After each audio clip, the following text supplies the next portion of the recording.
Esperai-me, diz o Senhor. Meu nome é Eduardo Tomazini, estou aqui da Central do Livro de Mormon para ajudar você a colocar em prática o Vem e Segue-me na sua vida. Se você ainda não é inscrito no nosso canal, se inscreve e ativa o sininho para receber as notificações e dá o seu like se você gostar do vídeo. Também faça os seus comentários. Compartilhe esse vídeo para as pessoas que você gosta, que você conhece, para que elas também tenham acesso aos nossos vídeos aqui do nosso canal. Essa semana estamos estudando 3 livros importantes, Naum, Abacuque e Sofonias, e esses profetas falam sobre muitas coisas interessantes, mas como sempre eu gosto de focar em alguma escritura específica. E eu queria focar em Sofonias no capítulo 3, mais especificamente os versículos 8 e de 14 a 17. Portanto, Esperai-me, diz o Senhor. Tu está falando sobre a segunda vinda de Cristo aqui mais especificamente, né? Então, portanto, esperai-me, diz o Senhor, no dia em que eu me levantar para o despojo, ou seja, depois que tudo estiver destruído, né? Porque o meu juízo é ajuntar as nações e congregar os reinos, para sobre eles derramar a minha indignação e todo o ardor da minha ira. Porque toda esta terra será consumida pelo fogo do meu zelo.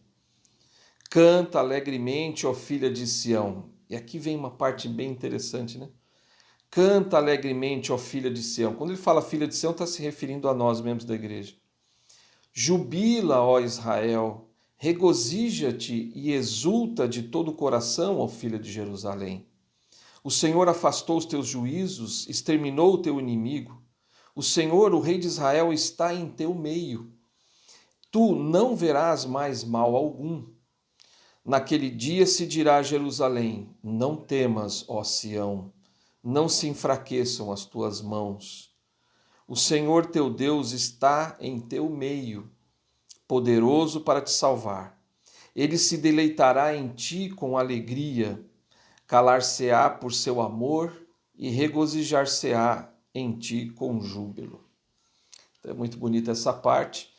Ele está falando sobre a segunda vinda, destruições e tudo mais, mas ele fala uma coisa importante, né? Que depois de tudo isso, ele está dizendo para a gente não temer, ele está dizendo para não enfraquecer as nossas mãos, ele está dizendo, olha, eu vou estar no meio de vocês, eu vou estar junto de vocês. Mas tem algo que me toca bastante, que é o título aqui do nosso vídeo hoje que eu coloquei, né? Esperai-me, diz o Senhor. E é dessa esperança que ele está dizendo aqui, nos versículos 14 e 17, ele fala da esperança. O que nós devemos esperar dessa vida? A nossa vida é tão cheia de problemas, de dificuldades, de obstáculos. Claro que tudo isso faz parte de um grande plano, tudo isso faz parte do nosso aperfeiçoamento. Mas o Senhor, eu gosto aqui porque ele está ensinando, olha, apesar de tudo isso que você está passando, das destruições que virão, todas as coisas que irão acontecer, eu vou estar no seu meio, eu vou estar com você. E apesar de tudo, tenha esperança, espera em mim, né? Esperai-me, né? Ele diz. Tenha esperança de que eu vou estar no seu meio, eu vou estar com você e vou te ajudar. E eu fiquei pensando sobre o que significa o que é esperança, na verdade. Essa palavra talvez não seja muito ensinada, né? Até que né? Se a gente for ver, tem vários discursos sobre isso, inclusive eu vou citar alguns aqui hoje. Mas essa palavra esperança, o que realmente significa? Porque às vezes ela se confunde um pouco com fé, né? Que é aquela confiança que a gente tem. Realmente elas são muito próximas, né? Uma está ao lado da outra. Mas a esperança ela tem um significado, vamos dizer assim, pessoal, né? Um significado individual. Então, eu queria explicar um pouquinho dessa palavra, o que ela significa. Esperança é a expectativa e o anseio confiantes pelas bênçãos prometidas aos justos. Então, é essa confiança de que a gente, da expectativa, o que vai acontecer com a gente no futuro. A esperança que a gente tem, quer dizer, por que eu estou vivendo tudo isso? Por que eu tenho que ir para a igreja todo domingo? Por que eu tenho que guardar os mandamentos? Por que que eu tenho que jejuar, orar, pagar o dízimo, enfim, tantas coisas que eu preciso fazer? Por que tudo isso? Por que que eu tenho que passar por tudo que eu passo? Porque a gente tem a esperança, uma esperança de vida eterna, uma esperança de estar com o Senhor para sempre, uma esperança de que todas as nossas dores serão aliviadas, de que a gente não vai ter mais dores, na verdade, a gente não vai sentir mais fome, a gente vai ressuscitar, não vamos ter mais doenças. Então, tudo isso é uma esperança que a gente tem e que nos alimenta e que fortalece a nossa fé para continuar lutando, né?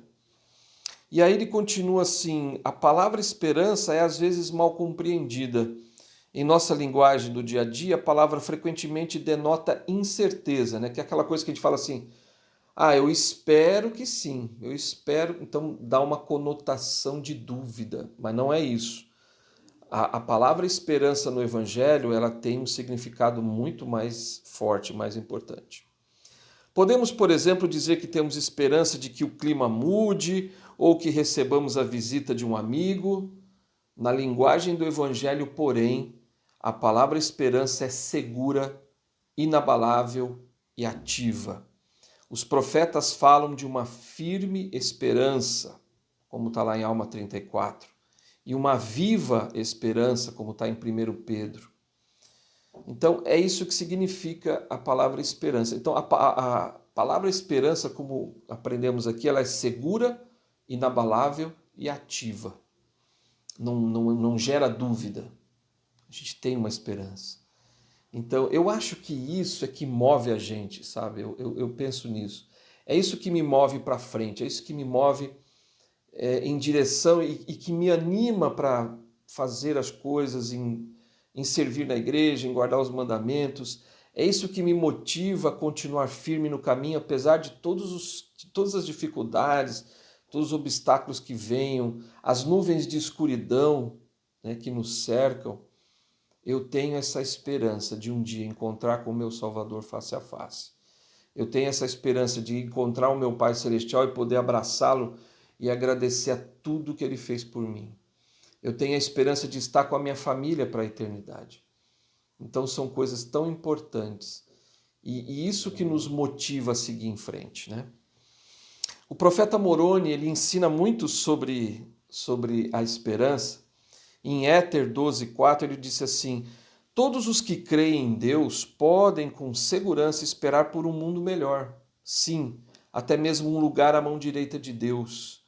Esperança essa que vem pela fé e é uma âncora para a alma dos homens, tornando-os seguros e constantes, sempre abundantes em boas obras, sendo levados a glorificar a Deus. Então é isso.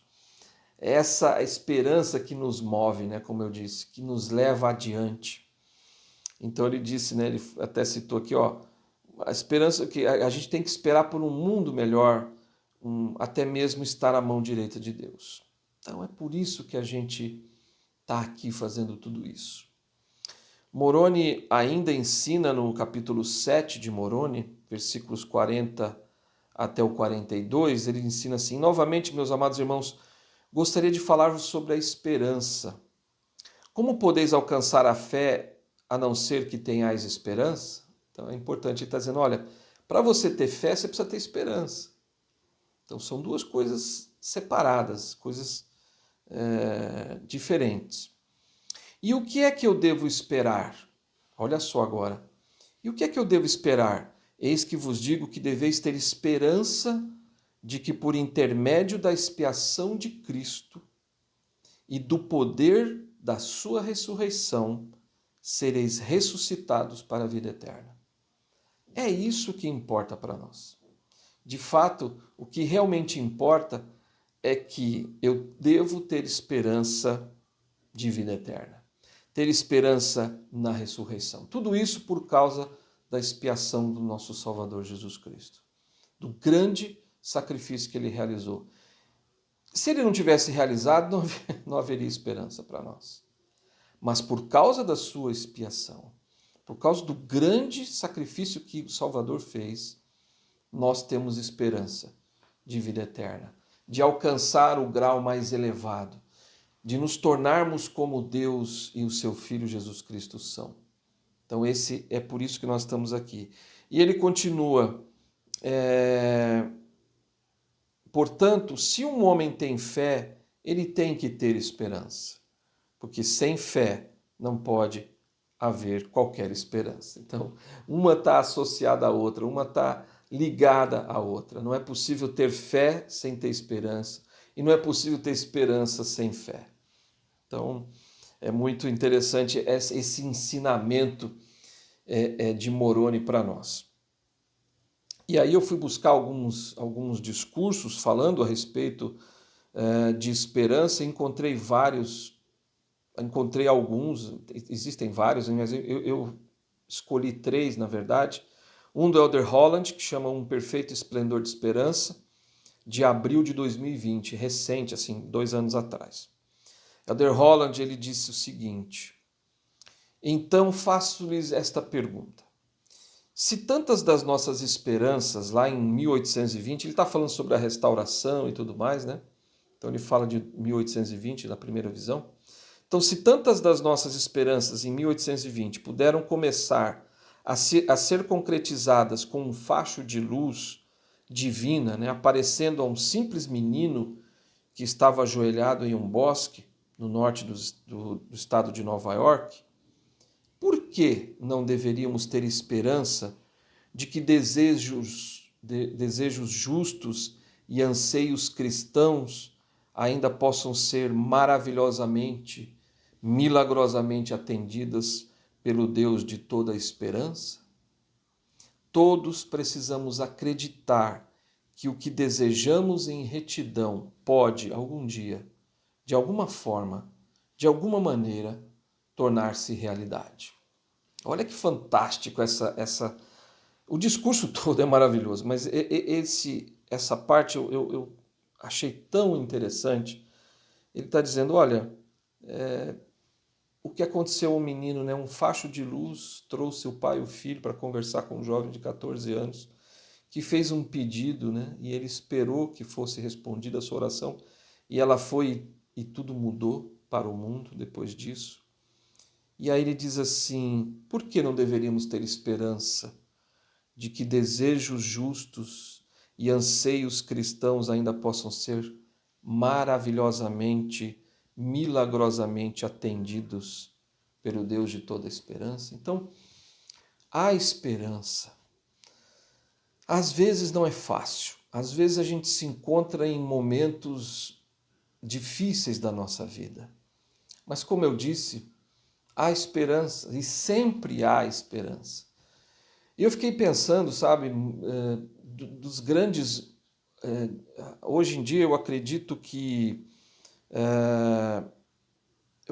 nós tenhamos hoje em dia um problema muito sério referente a problemas emocionais. E eu creio que muito disso se deve também à falta de esperança das pessoas. Há uma esperança, há algo, a gente precisa confiar em que as coisas vão melhorar na nossa vida, se elas não estiverem bem nesse momento. Nós precisamos confiar que Cristo está com a sua mão estendida para nos socorrer em qualquer momento, em qualquer situação que nós nos encontremos. Então nós não podemos desanimar, não podemos deixar que os problemas, os obstáculos, as circunstâncias difíceis que nos cercam, que nós percamos a esperança. Não podemos perdê-la. É importante ter esperança para continuarmos. É claro que se você tem problemas emocionais que você não consegue controlar, você precisa de ajuda profissional. Faça isso se você não consegue controlar os seus sentimentos, as dificuldades emocionais que você sente. Mas todas as outras circunstâncias, se você ainda consegue controlar, tenha esperança. Tenha esperança de que um filho vai retornar quando ele se perder. Tenha esperança que você vai alcançar algumas bênçãos. Tenha esperança de que todas as bênçãos que estão na sua bênção patriarcal serão alcançadas mediante a tua fidelidade. elas serão alcançadas. São promessas. Tenha esperança de que você vai ressurgir um dia, tenha esperança que você vai poder estar ao lado do Senhor para sempre, para toda a eternidade. Alma 34, 41 diz: mas tende paciência e suportai todas as aflições com a firme esperança de que um dia descansareis de todas as vossas aflições. Isso é importante, sabe? É importante a gente lembrar que tudo isso que a gente está passando, e às vezes a gente está cansado, às vezes a gente está desmotivado, mas lembra, um dia nós vamos descansar de tudo isso. Um dia nós vamos nos livrar de todas as nossas dores, sejam emocionais, físicas, enfim, quaisquer dores que nós tenhamos espiritual. O Senhor vai nos dar descanso por causa do seu grande sacrifício. E ele continua, na verdade, um outro discurso agora do Elder Uchtdorf, O Poder Infinito da Esperança, de outubro de 2008. Ele disse: a esperança tem o poder de preencher nossa vida com felicidade. Sua ausência, quando esse desejo do nosso coração é adiado, pode fazer desfalecer o coração. Então, sem esperança, a gente perde a motivação. Sem esperança, a gente desfalece, como ele disse. O adversário usa o desespero, e esse é o ponto que eu queria enfatizar, que muitas vezes nossos problemas emocionais estão ligados a esse desespero. Então, o adversário usa o desespero para enlaçar nosso coração e nossa mente em sufocante escuridão. O desespero suga de nós tudo que é vibrante e alegre e deixa um rastro de restos vazios daquilo que deveria ser a vida. O desespero aniquila a ambição, traz doenças, polui a alma e faz desfalecer o coração. O desespero pode ser comparado a uma escada que leva sempre e somente para baixo. Olha isso. Então, o desespero é triste, é uma arma de Satanás para fazer com que a gente se afunde no poço, se afunde numa escuridão sem fim.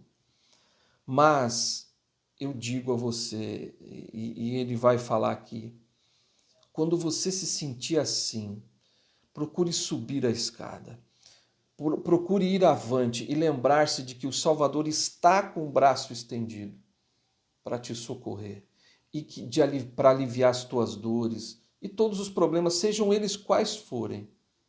O Senhor sempre estará disposto a aliviar o teu fardo e as tuas dores. E o Elder Uchtdorf continua: a esperança, por outro lado, então ele vai fazer agora um contraponto, a esperança, por outro lado, é como um raio de sol que se ergue acima do horizonte de nossas condições atuais. Ela penetra na escuridão e traz um brilhante amanhecer.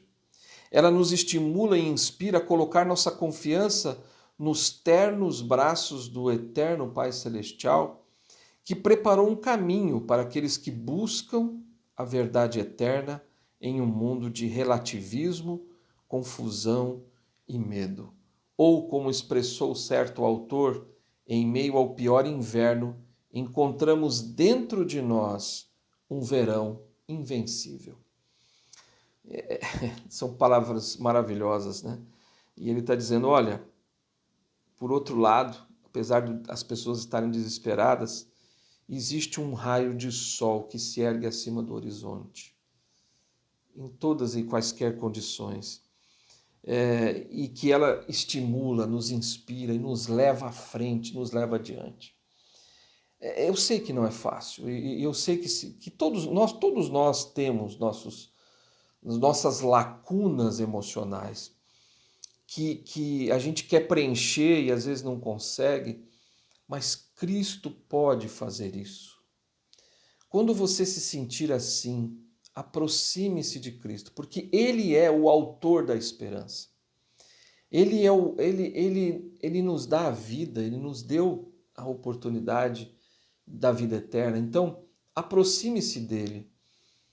Mesmo que você tenha problemas emocionais que precisem da ajuda de profissionais, Ainda assim, busque a ajuda dos profissionais, mas também se aproxime do Salvador o máximo que você puder. Ele é a grande esperança de todos nós, porque ele pode e ele tem o dom da cura. Ele cura qualquer enfermidade e ele sabe exatamente o que você está sentindo. Ele sabe exatamente o que você precisa. Então todos nós temos as nossas lacunas, todos. Ninguém que veio para essa terra não tem lacunas emocionais que precisam ser preenchidas e só Cristo, por meio da expiação, pode, sem dúvida, preencher essas lacunas. Tem uma escritura que eu amo, em Salmos 30, 4 e 5, diz: Cantai ao Senhor, vós que sois seus santos, e celebrai a memória da sua santidade. Porque a sua ira dura só um momento, no seu favor está a vida. O choro pode durar uma noite, mas a alegria vem pela manhã. É lindo isso. Então, às vezes à noite a gente está chorando em meio à escuridão, em meio a todos os reveses da vida, as tribulações, dificuldades, mas depois de uma longa noite escura, de trevas e de sentimentos e de choro, de lágrimas derramadas, sempre haverá o amanhecer. Sempre haverá o amanhecer. E o Senhor estará ali para te receber no horizonte. E falando sobre isso, o elder Robert D. Hales, também no Quórum dos Doze, ele fez um discurso chamado Esperar no Senhor, Seja Feita a Tua Vontade, de outubro de 2011. E ele diz assim: será que isso significa que sempre compreenderemos nossos desafios? Acaso não teremos todos nós em algum momento motivos para perguntar: ó Deus, onde estás? Sim. Quando o cônjuge morre, o companheiro questiona. Quando surgem dificuldades financeiras em uma família, o pai se pergunta. Quando os filhos se desviam do caminho, a mãe e o pai clamam angustiados. Sim, o choro pode durar uma noite, mas a alegria vem pela manhã. Então, nessa alvorada, com nossa fé e compreensão aumentadas, erguemo-nos e decidimos esperar no Senhor, dizendo: seja feita a tua vontade. Então, se nós pensarmos assim, as coisas vão ser diferentes.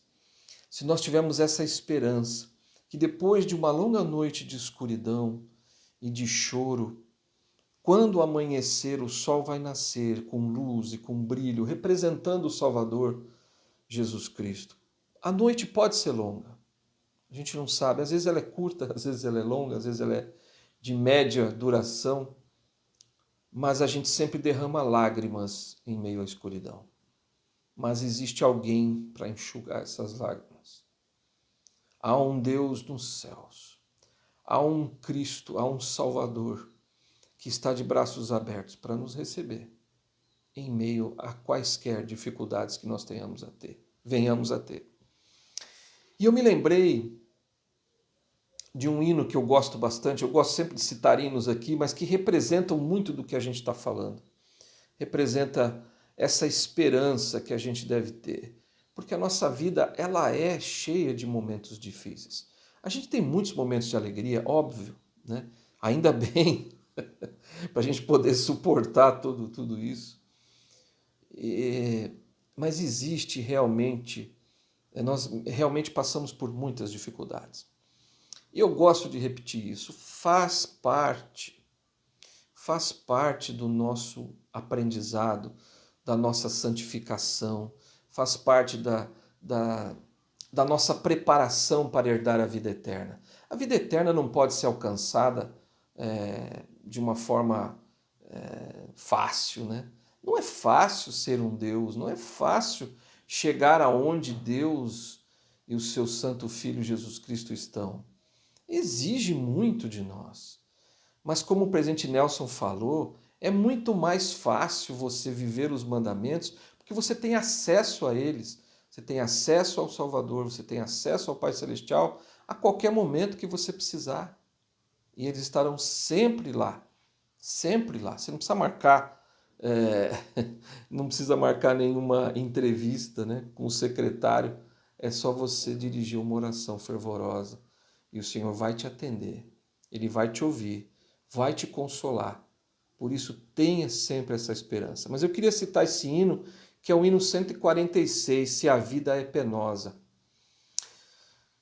Se a vida é penosa para nós, se pesares são difíceis para nós, se a luta é amarga, já não pesa a nossa carga, e o horizonte se alarga para nós. Se na vida há desgosto para nós, Cristo sempre tem consolo para nós. Sua graça nos alcança, nele temos esperança. Sua voz é sempre mansa para nós. Se tristezas se preparam para nós, o futuro será doce para nós. Se desgosto nós sofremos, os pesares mais extremos, salvação alcançaremos para nós. Não te canses de lutar. De Deus atende a voz.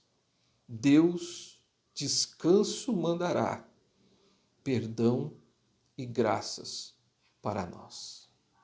Te vejo no próximo vídeo.